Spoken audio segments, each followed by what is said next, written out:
CNBC आवाज Motilal Oswal studios में आपका स्वागत है। नमस्कार, मैं हूं आपके साथ आशीष चतुर्वेदी और आप देख रहे हैं खिलाड़ी नंबर 1। चारों तरफ खबरें आ रही हैं। आईएक्स की बिग ब्रेकिंग आप अपनी न्यूज़ चैनल्स पर देख पा रहे हैं फिलहाल के लिए।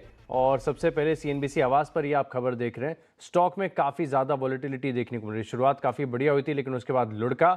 और फिलहाल के लिए अगर आप देखें तो कुछ फ्लैशेज यहाँ पर निकल कर आ रहे हैं कि एप्टल ने हलफनामा दायर किया है और थोड़ा सा समय और मांगा है। तो देखेंगे कि कैसे डेवलपमेंट यहाँ पर देखने को मिले। लेकिन फिलहाल मार्केट के साथ एक चेक लेते हैं। निफ्टी कल की बड़ी वीकनेस के बाद आज फिर से आपको कमजोर नजर आएगा। हालांकि गिरावट है 64 अंकों की। डे लो के करीबी कामकाज कर रहा है। जहां से खुले थे वहां से फिसले ही हैं।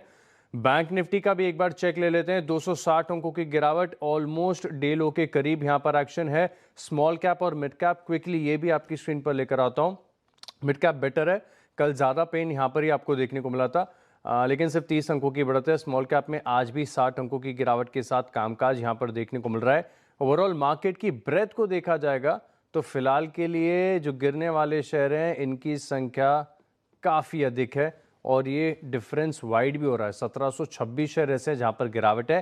क्विकली निफ्टी और बैंक निफ्टी, इनके मैं आपको कंट्रीब्यूटर्स दिखा देता हूँ कि कौन से स्टॉक्स हैं जो बाजार में प्रेशर क्रिएट कर रहे हैं। एक तो आईसीआईसीआई बैंक जो अब तक संभाल रहा था, आज लुढ़क गया। एचडीएफसी बैंक ये तो पूरा हफ्ता नीचे ही रहा है। मारुति है, एनटीपीसी, यहाँ पर गिरावट है। लेकिन इन्फी, एसबीआई, एचसीएल टेक और एलएनटी ये थोड़ा सा सहारा दे रहे हैं। बैंक निफ्टी को भी समझ लेते हैं। वैसे आईसीआईसीआई और एचडीएफसी दोनों ही नीचे हैं तो फिर अब क्या ही कहना। State bank of India, bank of Baroda थोड़ा सा प्रयास कर रहे हैं। हालांकि 410 अंक जो है गिरने वाले शेयर फिलहाल के लिए कंट्रीब्यूट करते जा रहे हैं। एक बार सेक्टर्स की तस्वीर भी समझते हैं कि कौन से सेक्टर में एक्शन है। तो देखिए, डिफेंस कल भी चला था, आज भी 1-1.5% की तेजी है। पीएसयू बैंक्स ऊपर है, आईटी ऊपर है, मेटल ऊपर चल रहा है, ऑयल एंड गैस में खरीदारी देखने को मिल रही है। तो ये कुछ सेक्टर्स ऐसे हैं जो मार्केट को फिलहाल के लिए संभालते हो। तो बेहतरीन ये हीट मैप आपकी स्क्रीन पर फिलहाल के लिए आता हुआ नजर आ रहा है। लेकिन ये हफ्ता बहुत ज़्यादा इंटरेस्टिंग देखने को मिला। हमारे तीनों मार्केट एक्सपर्ट्स ने बड़ी मेहनत से स्टॉक्स को आइडेंटिफाई किया, पोर्टफोलियो में शामिल किया। शो में करिए स्वागत। सबसे पहले हमारे साथ हैं wavstrategy.com के आशीष कयाल, पृथ्वी फिनमार्ट के हरीश जुजारे और आईडीबीआई कैपिटल के देवेन मेहता है हमारे साथ। आप तीनों को नमस्कार, शो में स्वागत है। आपसे राय लें, स्टॉक्स को समझें, इससे पहले देख लेते हैं कि कल 3:30 बजे तक की परफॉर्मेंस कैसी थी। उसके बाद हम आपको अपडेटेड परफॉर्मेंस भी दिखाएंगे। लेकिन कल 3:30 बजे तक का हाल ये था, मार्केट में इतनी गिरावट के बावजूद आप आशीष कयाल जी के पोर्टफोलियो में 5.5% के गेंस के साथ मैसिव आउट परफॉर्मेंस देख रहे हैं। हरीश जुजारे, इनका भी प्रदर्शन बढ़िया, 3.7% की तेजी देखने को मिली। लेकिन देवेन मेहता, डेब्यू वीक 3.5% की गिरावट इनके पोर्टफोलियो में है। थोड़ी सी देर में अपडेटेड तस्वीर भी आएगी, लेकिन ये कल 3:30 बजे तक की परफॉर्मेंस है। अब एक काम करते हैं, एक पोर्टफोलियो का चेक लेकर देखते हैं। सबसे पहले आशीष कयाल जी का पोर्टफोलियो आएगा आपकी स्क्रीन पर। इसे समझते हैं क्या एक्शन देखने को मिला। अब अनंतराज है इनके पोर्टफोलियो में, एग्जिट कर लिया कल। और साथ में करूर वैश्य बैंक, इसमें भी प्रॉफिट बुकिंग होगी। तो क्या बचा? 2 शेयरों को ऐड करने का विकल्प। सर, पहला स्टॉक कौन सा और क्यों? देखिए, ओवरऑल जो बाजार का रुझान है फिलहाल नीचे की ओर है, तो यहाँ पर थोड़ा सा संभल कर काम करना होगा। और ऐसे में बाय स्टॉक में भी पैसे बन पा रहे हैं, आप देख पा रहे हैं। तो पहला स्टॉक जो यहाँ पर अगर आप देखेंगे निकल कर आता है ऊपर में, GRSC के नाम से है। और इस स्टॉक में गार्डन रीच शिप बिल्डर्स के नाम से, यहाँ पर अगर हम देखें तो ओवरऑल रुझान पॉजिटिव नजर आ रहा है और अपने 20 डीएमए से बाउंस बैक हो रहा है, वॉल्यूम्स पिकअप हो रहे हैं। आज के दिन भी ये पॉजिटिव है जब मार्केट में थोड़ा सा दबाव बना हुआ है। तो जीआरएससी पे बाय की राय होगी। स्टॉप लॉस 2450 का और टारगेट 2780 का है। All right, garden reach defence, इसकी बात भी हम कर रहे थे। कल भी यहाँ पर गिरे हुए मार्केट में भी तेजी आ रही थी। तो GRSE टारगेट है 2780 और 2450 का स्टॉप लॉस लिख लिया है मैंने। अब हरीश जुजारे का पोर्टफोलियो देखते हैं। इनके पोर्टफोलियो में भी अच्छी 4% की ऑलमोस्ट तेज़ी देखने को मिल रही है। अब क्या है खास, रैमको सीमेंट्स एक स्टॉक था, इसे भी एग्जिट कर लिया, यानी विकल्प है आपके पास भी 2 शेयरों का। बताइए सर, कौन सा स्टॉक ऐड करेंगे? आशीष जी, मेरा पहला स्टॉक रहेगा साउथ इंडियन बैंक में। अगर देखा है तो एक कंसोलिडेशन के बाद स्टॉक प्राइस कंसोलिडेट होते नजर आ रहा है, फिर से मोमेंटम बढ़ रहा है और बाय करना चाहिए south Indian bank current levels पे। और टारगेट्स बनेंगे 46 का और स्टॉप लॉस मेंटेन करेंगे 41। साउथ इंडियन बैंक कहाँ से ढूंढ निकाला सर ये स्टॉक? इसकी तो चर्चा होती ही नहीं है ज़्यादातर, लेकिन हाँ मोमेंटम बढ़िया है। 46 का टारगेट है, 41 का स्टॉप लॉस है, 42.60 के करीब का भाव चल रहा है। एक बार इसका इंट्राडे चार्ट लेकर आते हैं स्क्रीन पर। क्या एक्शन है साउथ इंडियन बैंक में फिलहाल के लिए? ऑलमोस्ट आधे प्रतिशत की तेज़ी देखने को मिल रही है, ठीक ठाक है। चलिए साउथ इंडियन बैंक के स्टॉक को रडार पर रखेंगे। देवेंद्र जी, पोर्टफोलियो में अब आपको थोड़ा सा एक कन्विक्शन वाला आइडिया ऐड करना पड़ेगा। एग्जिट कर लिया था आपने शोभा, आपके अकेले के पोर्टफोलियो तीनों में से यहाँ पर गिरावट कल 3:30 बजे तक की है। थोड़ी सी देर में अपडेटेड तस्वीर भी आ जाएगी, लेकिन एक स्टॉक ऐसा चाहिए आपको जो आपके इन गेन्स को थोड़ा सा एम्पलीफाई कर दे और जो गिरावट आ रही है पोर्टफोलियो में उसे नलीफाई कर दे। क्या करेंगे सर? बिल्कुल। आज कुछ डिफेंस रिलेटेड जो काउंटर्स है वहां पे एक अच्छा बाइंग इंटरेस्ट दिखने मिल रहा है। तो बीडीएल को ऐड करना चाहूंगा। 1560 के आसपास पे चल रहा है। नीचे में 1530 का स्टॉप लॉस लगा के ऊपर में 1670 1670 के टारगेट्स देखने मिल सकते हैं। तो बीडीएल को ऐड करने का ये रहेगा। बीडीएल कल भी बढ़िया ब्रेकआउट अटेम्प्ट किया था, इनफैक्ट कल के हाइस को पार किया हुआ है इसने। 1670 का टारगेट, 1500 रुपये का स्टॉप लॉस, यहाँ पर रखिए नज़र आप। और इसका चार्ट लेकर आता हूँ बीडीएल का। कल यहाँ पर बढ़िया एक्शन आपको देखने को मिला था और आज इस स्टॉक ने देखें तो बढ़िया तेज़ी दिखाई। हालांकि ये भी थोड़ा सा ऑफ आइज हुआ है, लेकिन अभी भी 2% ऊपर है। और डिफेंस एक ऐसा पैक है जहाँ पर शायद प्री बजट, और क्योंकि अब यूएस भी कह रहा है कि अपने डिफेंस बजट को बढ़ाने की बातें कर रहा है, दुनिया भर का फोकस अभी फ़िलहाल के लिए जैसा अनसर्टिनिटी चल रही है डिफेंस पर बना हुआ है। तो बीडीएल इस स्टॉक को लिस्ट में शामिल करेंगे। अब क्योंकि हमारे तीनों मार्केट एक्सपर्ट्स के पास विकल्प है 2-2 शेयरों को ऐड करने के लिए और एक खेलों के नियमों के अनुसार है। तो देवेंद्र जी, दूसरा स्टॉक आप पहले बताइए। जी, मैं दूसरा स्टॉक तो अभी ऐड नहीं करना चाहूंगा। थोड़ा मार्केट में दबाव दिख रहा है। लेकिन बीडीएल पे जो हम लोग ने डिस्कस किया उस पे एक अपडेट था कि 1530 का स्टॉप लॉस है। आपने शायद 1500 लिखा है, तो एक बार स्टॉप लॉस उसको अपडेट कर दीजिए। 1530 1530 का स्टॉप लॉस है। 1530 कर देता हूँ, एक बार फ्लैश भी कर देते हैं। 1530 का स्टॉप लॉस, टारगेट तो उतना ही रहेगा 1670। जी बिल्कुल। 1670 का टारगेट और स्टॉप लॉस 1500 की नहीं 1530 है, ये स्क्रीन पर भी आ गया है। दूसरे शेयर के लिए आप वेट एंड वॉच करेंगे, लेकिन सर मैं आपको पहले ही बता दूं समय ज़्यादा नहीं है, आज 3:30 बजे तक का ही समय है आपके पास। वहीं पर आपको अपने पोर्टफोलियो में थोड़ी सी जान लानी पड़ेगी। चलिए, अगर आपको इस शो के दौरान भी कोई आइडिया मिलता है कन्विंसिंग तो हमें बताइएगा आप। हरीश जी, दूसरा स्टॉक आप क्या करेंगे? आशीष जी, थोड़ा वेट करना चाहता हूँ। ऑलरेडी स्टॉक्स तो है, लेकिन जिस तरीके से गिरावट फिर से निफ्टी में देखने मिल रही है, थोड़ा स्टेबलाइज होना जरूरी है नेक्स्ट दूसरा स्टॉक देने के लिए। बिल्कुल, और आपके पोर्टफोलियो में तो ऑलरेडी 4% के स्टेबल गेन देखने को मिल रहा है। आप क्यों फर्दर रिस्क लेंगे? एक हफ्ते के लिए आज से 4% का जो गेन है वो बढ़िया माना जाता है, और एक ट्रेडर के लिए कब ना ट्रेड करें ये ज़्यादा इंपॉर्टेंट होता है बजाय कि कब ट्रेड करना चाहिए। चलिए, फेयर इनफ है, मैं सहमत हूँ आपसे, इसमें कोई दिक्कत की बात नहीं है। आशीष ख्याल जी, वैसे तो ट्रेंड आपका भी यही कहता है कि दूसरे शेयर को आप ज़्यादातर स्किप भी करते हो, फिर भी मैं पूछ लेता हूँ। बिल्कुल, आपने बाजार की तरह मेरी ट्रेंड को भी सही परखा है। तो दूसरे स्टॉक सेकंड हाफ में देंगे। थोड़ा सा दबाव बना हुआ है, क्या है, इतना आसान वीक नहीं था यहाँ पर, वोलेटिलिटी काफी थी, तो थोड़ा सा वेट करते हैं। ऑल राइट, थोड़ा सा वेट करना चाहिए। और बिल्कुल सही कहा आपने, ऐसे मूड माहौल में जब मार्केट्स में इतने वाइल्ड स्विंग्स देखने को मिले आप दोनों के पोर्टफोलियो में, इनफैक्ट देवेंद्र जी आपकी तरफ से भी पूरी अकाउंटेबिलिटी के साथ हम आपको दिखाते हैं कि किसके पोर्टफोलियो में कितनी गेंस देखने को मिल रहा है, कितनी गिरावट है, तो ये अपने आप में काबिल तारीफ है। चलिए, एक काम करते हैं, एक छोटा सा ब्रेक लेते हैं। ब्रेक के बाद कोल इंडिया की सब्सिडरी भारत कोकिंग कोल के मैनेजमेंट से हम करेंगे खास बातचीत। आप बने रहे हमारे साथ।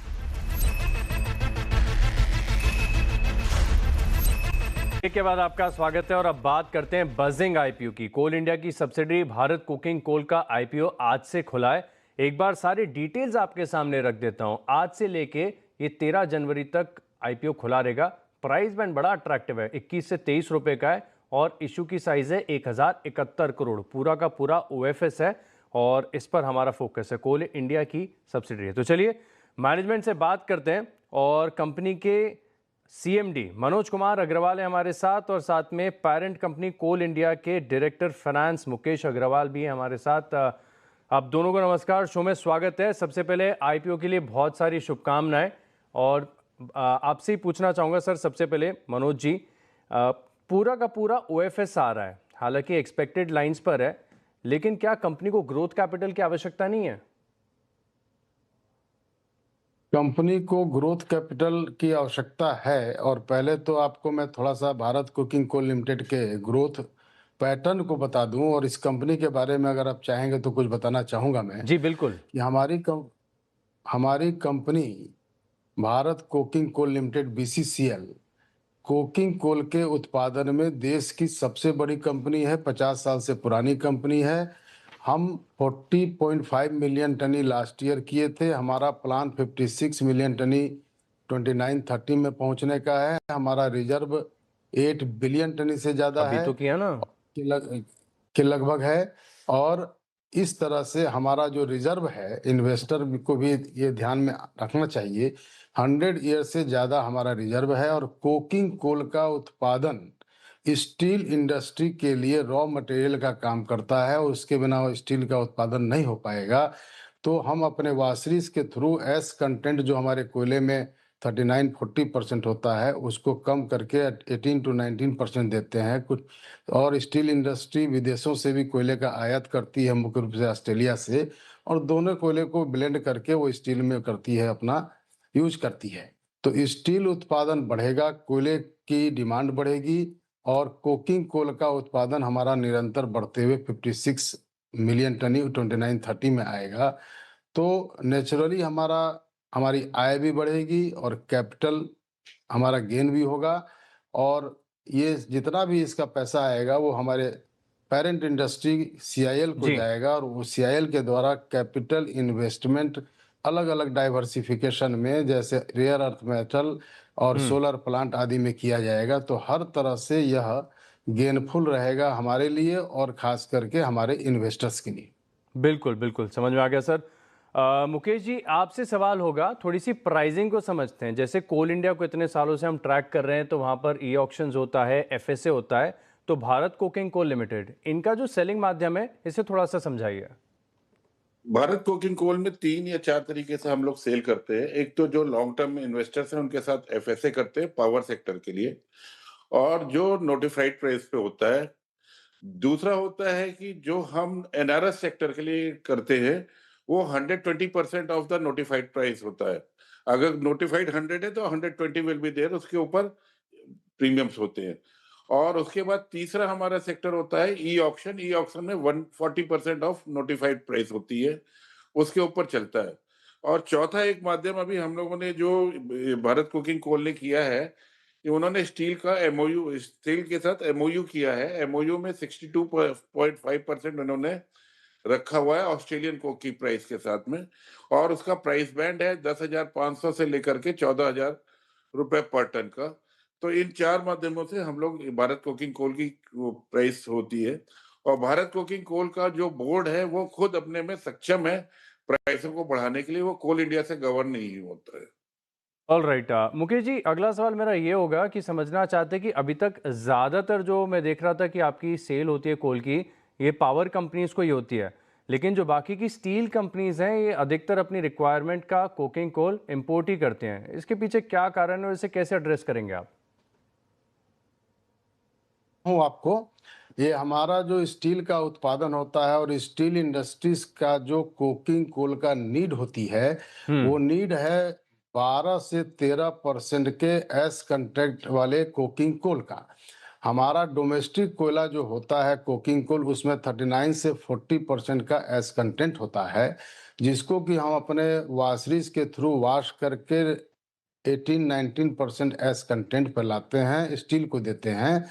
और इंपोर्टेड कोल हम जो लेते हैं ऑस्ट्रेलिया से मुख्यतः, उसमें 8-9% का एस कंटेंट होता है, जो स्टील इंडस्ट्री डायरेक्टली उसको इंपोर्ट करते हैं, और दोनों को अपने फैक्ट्री में अपने उसमें ब्लेंड करके 12 से 13% के डिजायर्ड लेवल पर ला करके स्टील का उत्पादन करते हैं।